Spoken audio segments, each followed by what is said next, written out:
আসসালামু আলাইকুম। আসসালাম। আমাদের আরেকজন পেশেন্ট, ওনার নাম হচ্ছে রবিউল হাসান। তো ওনার বাড়ি নীলফামারী, উত্তরবঙ্গের, একেবারে পিওর উত্তরবঙ্গ না জি রবিউল ভাই? স্যার। ওনার উত্তরবঙ্গে বাড়ি। উনি থাকতেন মালয়েশিয়া। তো ওনার যেটা সমস্যা ছিল, ওনার পায়ুপথের সমস্যা ছিল। পায়ুপথ শুরু হয়ে গিয়েছিল, আমরা যাকে বলি অ্যানাল স্টেনোসিস বলি। একেবারে মানে শুরু, মানে উনি যখন প্রথম দিন আমার কাছে আসে, আমার মনে আছে এখনো।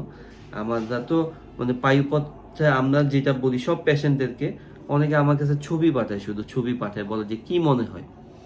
অসংখ্য প্রতিদিন 3টা 4টা করে ছবি পাঠিয়ে বলে, স্যার কি মনে হয় আপনার কাছে? এটা সম্ভব? বায়ুপথ পরীক্ষা করা ছাড়া সম্ভব ভাই? না স্যার। বায়ুপথ পরীক্ষা করা ছাড়া কি সমস্যা, কি রোগ, এটা বলা যায় না। ফিস্চুলা থাকলে, বাইরের একটা ওপেনিং থাকলে অনেক সময় হ্যাঁ ধারণা করা যায় যে হ্যাঁ ভাইয়া আপনার ফিস্চুলা হয়েছে। বাট সরু পায়ুপথ, অ্যানাল ফিসার, ভিতরকার অনেক সময় ইন্টারনাল ফিস্চুলা, যেটা আমরা বলি যে সাইনাস বলি, সেগুলো পায়ুপথ পরীক্ষা করা ছাড়া ছবি দিয়ে কখনোই পায়ুপথের সমস্যা বোঝা যায় না। তো যাই হোক, আমার কাছে আসছিল রবিউল ভাই, ওনার এই সমস্যা নিয়ে। পায়ুপথ শুরু, পায়খানা করতে খুব কষ্ট হয়, তীব্র ব্যথা। আমার এখনো মনে হচ্ছে উনি বলতো একটু পায়খানা শক্ত হলে ব্লিডিংও হইতো প্রচুর, তাই না? জি স্যার।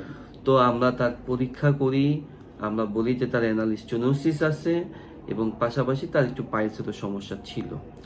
তো উনি আমাদের এখানে অপারেশন করে অগাস্ট মাসের 21 তারিখে, 21শে অগাস্ট। তো আমরা ওনার পায়ুপথ, সরু পায়ুপথ বা অ্যানাল স্টেনোসিসের অপারেশন করি লেজারের মাধ্যমে, এবং পাইলসের অপারেশন করি।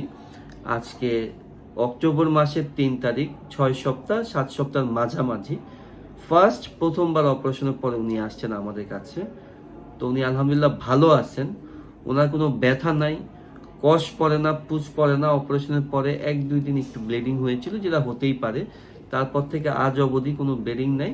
জাস্ট তার একটাই সমস্যা যে তার ওই জায়গাতে একটু কিরকম করে, একটু চিনচিন করে উঠতে একটু বা চিনচিন বসতে, করে। কিন্তু ব্যথা নাই স্যার। কোনো ব্যথা নাই, না স্যার। কোনো ফোলা নাই, কোনো কষ কিচ্ছু নাই, পুজ নাই, রস নাই, কোনো সমস্যা নাই। তো একটু আপনার এটাকে বলে চিনচিন করে। তো আমি যেটা অনেক পেশেন্টদেরকে বলি যে পায়ুপথের অপারেশনের পরে যেটা হতে পারে, বেশিরভাগ পেশেন্টেরই চুলকায়। তো ওনার আবার চুলকানি নেই, আছে? না স্যার, কখনো ওনার চুলকানি নেই। চুলকায়নি। অনেকের আবার চুলকানির সাথে ইচিং বলি ইংলিশে, ইচিং পাশাপাশি ওই জায়গাটাতে অনেক সময় আপনার চিনচিন করে। এই দুইটা কম্বিনেশন ওনার শুধুমাত্র চিনচিন করে। তো আমরা ওনাকে, ওনার পাইপথ পরীক্ষা করলাম। আমি বললাম আগে যেখানে প্রোক্টোস্কোপ ইন্ট্রোডিউস করা যেত না, আমরা ফিঙ্গার ইন্ট্রোডিউস করতে পারতাম না, আলহামদুলিল্লাহ ওনার হাসি বলে জি দিচ্ছে স্যার। যে হাউ মাচ হি ইজ মানে স্যাটিসফাইড। একটুও স্যার ব্যথা পাই নাই আমি। আপনি এখনো করলেন বা আমি যখন টয়লেট করি বা বসি, কোনো ধরনের আমার সমস্যা না। আগে যত কষ্ট হইতো স্যার আমার, আল্লাহ দোয়ায় আপনি আর আপনার বলেন। আর ঠিক আছে রবিউল ভাই, উনি আপনাদের কাছে বলুক, ওনার এই হাসিটার অনেক দাম, অনেক দাম। আপনি বলেন। জি স্যার। একমাত্র আল্লাহ আর আপনি আমার যে এত বড় উপকার করছেন, আমি ভাষায় বলতে পারবো না। ভদ্রলোক, যেটা ভদ্রলোক ছিল মালয়েশিয়াতে, ওনার এত কষ্ট হতো, ওনার বাবা বলছে যে তোমার ওখানে থাকার দরকার নেই, তুমি না চলে আসো। চলে আসতে বলছে। আর তারপর থেকে আমি যাইনি। আমি মনে করছি যে জীবনের টাকার চেয়ে জীবনের মূল্য অনেক বেশি। অনেক বেশি। আব্বু অনেক কান্না করছে। অপারেশনের দিন আব্বুও ছিল। হ্যাঁ, আমার আজকে মনে আসে নাই, আছে। একটু আমার মনে ব্যস্ততার আছে। কারণে চাচু সহ আসছি। তো ওনার আর- চাচাকে নিয়ে আসছে আর কি।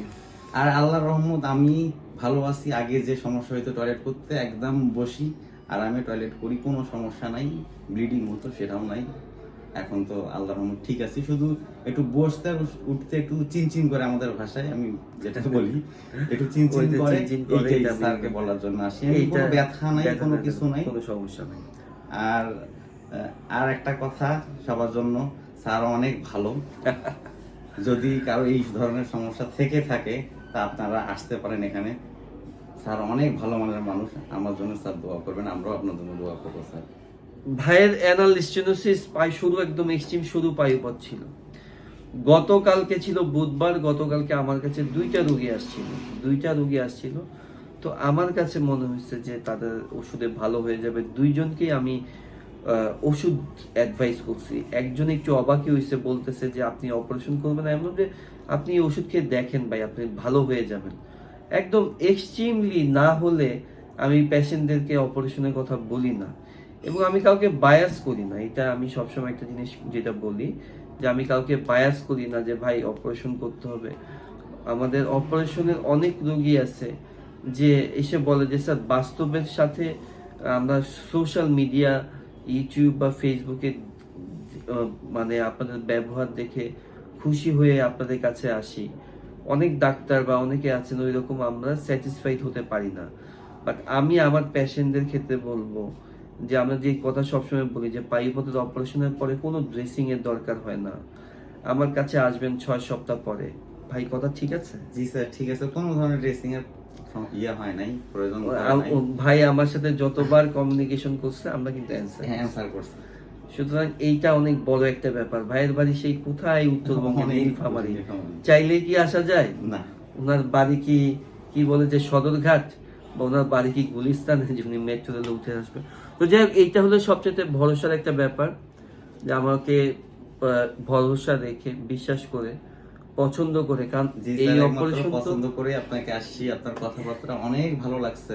এত ডাক্তার দেখাইছি কিন্তু আপনার মতো ডাক্তার আমি পাইনি, আর কথাবার্তা এত ইজিলি এত ভালোভাবে বলছেন যে জি। খুব ভালোই লাগে গেছে। আমি এই জন্য চলে আসছি, ভিডিও দেখে আপনার কাছে আসছি। তো এইটাই আমাদের সবচেয়ে বড় মানে অ্যাসেট পাওয়া। কারণ এই অপারেশন কিন্তু আহামরি বিগেস্ট কিছু না, বাট এই অপারেশন অনেকেই করে, বাট আসলে কতটুকু স্যাটিসফ্যাকশন আসে পেশেন্টের মধ্যে, যেটা এইটা হলো আমার কথা, যে আমি যে পেশেন্টদেরকে চিকিৎসা দেই, পেশেন্টরা যেন অ্যাটলিস্ট বলে যে না, he is very much supportive. আমি আগেও বলছি, আমার একটা ভিডিওতে ছিল যে একটা রোগী অপারেশন করে যাওয়ার পরে ডাক্তারের সাথে কমিউনিকেশন করে সে ডাক্তার যদি তাকে যদি রেসপন্স করে ইমিডিয়েটলি, ওই রোগীটা যে কতটা যে রিলিফ পায়। একটা রোগীকে আজকে আমি একটু সকালে ভয়ও দেখেছি, খুব চিন্তা, মানে খুবই চিন্তা করে, খুবই চিন্তিত। তো যাই হোক, বাট এইটা আমার সাথে পেশেন্টদের একটা অন্যরকম একটা সম্পর্ক। আমি মনে করি যে প্রত্যেকটা পেশেন্ট আমার ফ্যামিলির সদস্যর মতো। আমি অ্যাজ ইউজুয়ালি যে পেশেন্টদের সাথে, পেশেন্ট আর আমরা যারা ডাক্তারদের সাথে যে সম্পর্কটা যেটা একদম আপন, মানে খুব একেবারে খুবই কাছের হয়, এইটাই আমার বেসিক্যালি শুরু থেকেই এখন পর্যন্ত আমি এভাবেই চিকিৎসা করি।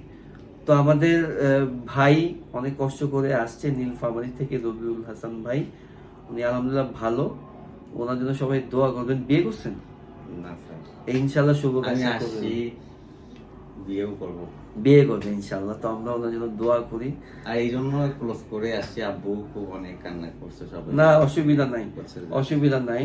এই জন্য চলে আল্লাহ আসছি একবারে। ভালো রাখবে। রিজিক এমন একটা জিনিস, তাই না? জি স্যার। বিদেশে থাকলেই যে সবকিছু হয়ে যাবে, বাংলাদেশে থাকি এডুকেটেড ছেলে, আপনি শিক্ষিত ছেলে, ভালো কিছু করেন, পজিটিভ কিছু করেন, বাংলাদেশে অনেক ভালো থাকতে পারবেন, অনেক ভালো থাকতে পারবেন। তো আল্লাহ আপনাকে ভালো রাখুক, ঠিক আছে? জি স্যার। তো আমার জন্য সবাই দোয়া করবেন, ওনার জন্য স্যার। দোয়া করবেন, আমরা তো অবশ্যই দোয়া আর করি আমরাও আপনার জন্য দোয়া করি স্যার। ইনশাআল্লাহ। আসসালামু আলাইকুম।